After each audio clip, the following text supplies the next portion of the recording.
nabubuhay sa isang bansang malaya, kung saan tayo ay may kalayaang magpakita ng ating kahusayan at galing. Sa bawat araw, tayo ay nandito.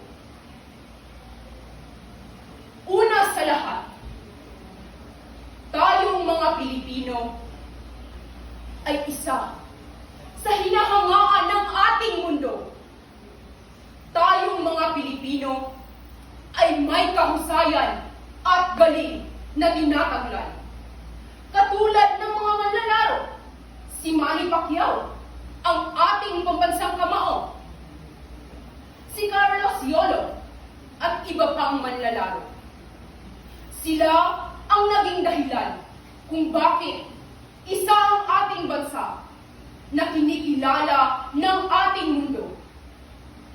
Pangalawa, tayong mga Pilipino, katulad ko, nandito ngayon sa inyong harapan, nais magbahagi ng aking salubin. Isang Pilipinong mahusay at may taglay na galing.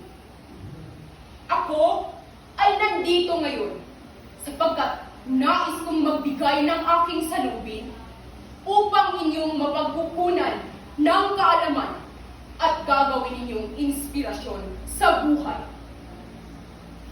Sa kabuuan, tayong mga Pilipino ay karapat-dapat na pinupugay sapagkat tayo ay may kakayahan, may galing, katulad ng mga bayani. Sila ang nagbibigay ng kalayaan sa ating bansa. Kaya't ako po ay nandito, nagtataglay ng isang kaalaman, galing, talino at husay bilang isang mamamayan.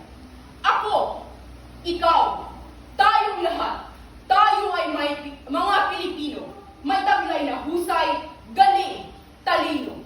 Kaya't ito ay ating paunlarin